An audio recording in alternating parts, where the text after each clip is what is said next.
Would you rather own 100% of a tiny cake or 10% of the bakery that sells thousands every single day? It's a choice that separates small thinkers from wealthy builders. And here's the kicker. This isn't just about businesses. This same decision applies to how you grow your money, preserve wealth, and play the long game in life. Because the truth is, every financial decision you make comes down to one thing: control versus growth. Do you keep everything for yourself and grow slowly, or do you share the pie and scale faster?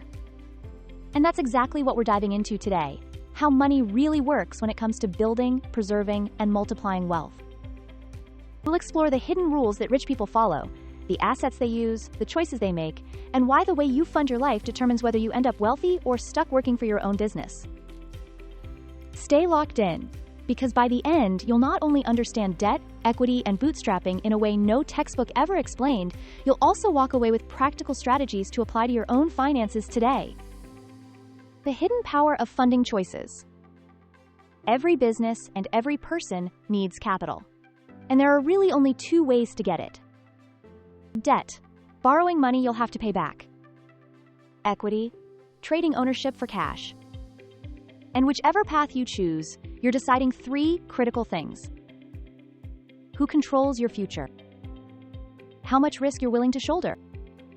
And how wealthy you'll ultimately become if everything works out. Now here's the wild part. Most people don't realize that the way you fund your business or personal life from day one can either make you rich or trap you as an employee in your own empire. Think about it.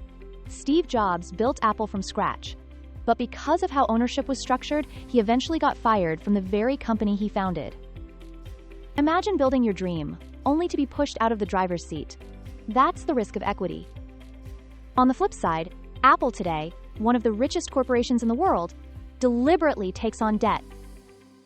Even though they had over $160 billion in cash sitting around, they still borrowed billions through corporate bonds. Why? Because debt, when used wisely, buys control.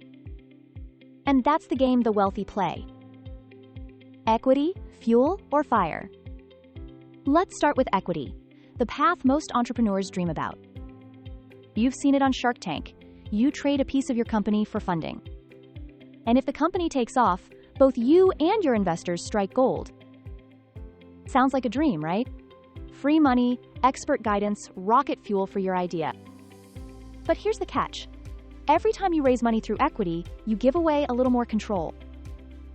At first, it feels small. A board seat here, a voting share there, but by the time the big payday comes, you may not even be in charge anymore. And that's not just theory. Steve Jobs lost Apple. The founders of many billion-dollar companies quietly fade out of the picture. Why? Because equity investors aren't buying your dream, they're buying your control. Here's how it typically plays out. Seed capital. Angel investors give you money to test your idea. Think of it like planting a seed, but it's not free. You've already traded ownership. Series A. You've proven your concept works. Now you need traction, real paying customers. Investors at this stage want reports, power, influence.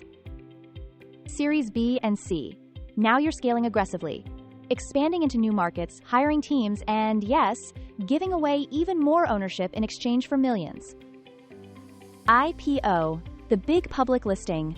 Millions, sometimes billions, raised in a single day. Sounds amazing, right? But at this point, your company belongs to the market, not you. And here's the brutal truth. If your stock dips, if earnings disappoint, or if Wall Street decides they don't like your vision, you can be ousted.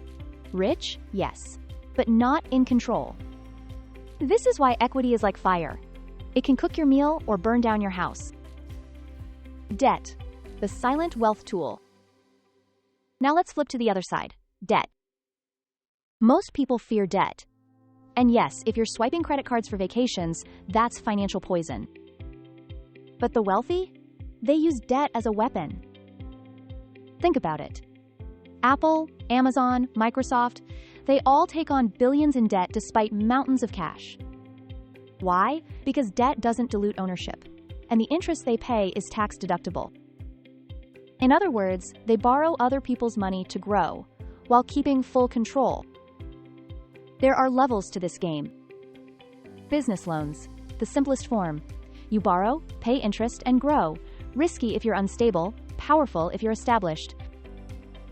Lines of credit, a safety net. Businesses use this to cover costs today against future income. Imagine needing to buy inventory before the holiday rush.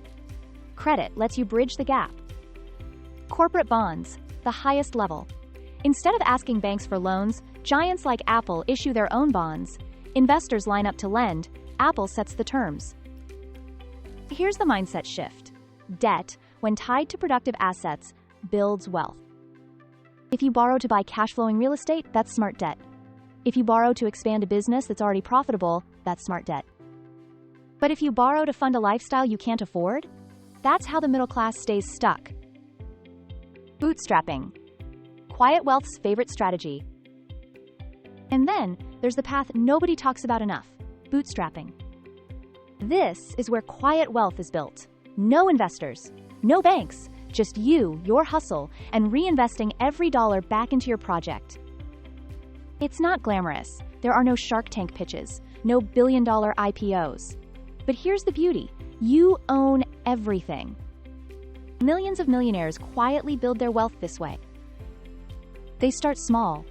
They cut costs. They live below their means. They stack savings, invest wisely, and grow brick by brick.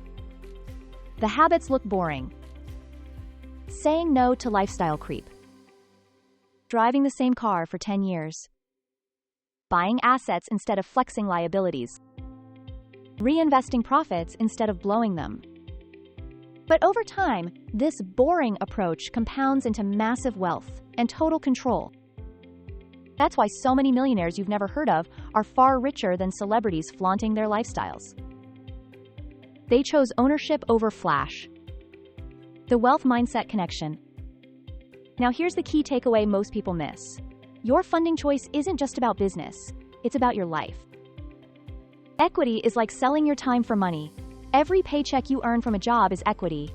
You've traded a piece of yourself. Debt, if misused, traps you. But if leveraged strategically, it multiplies your wealth. Bootstrapping mirrors living below your means, saving consistently, and investing patiently. Wealthy people aren't smarter than you. They just understand these trade-offs deeply. They know when to use equity, when to use debt, and when to quietly build on their own. And they play the long game. So let me ask you again. Would you rather own 100% of a tiny cake or 10% of the bakery that feeds the world? The truth is, there's no single right answer. The wealthy use all three strategies at different times. They bootstrap to build discipline and control. They use equity to scale when it makes sense. They leverage debt to preserve ownership and grow faster. The key is knowing when to play which card. And once you understand that, you stop living paycheck to paycheck and you start building lasting wealth. Now, if you found this breakdown valuable, do one thing. Smash that like button to help this video reach more people. Drop a comment with which strategy you think is smartest for building wealth. And of course, make sure to subscribe because we've got more deep dives coming on money, investing, and building quiet generational wealth. Until next time, stay focused, stay disciplined, and keep building.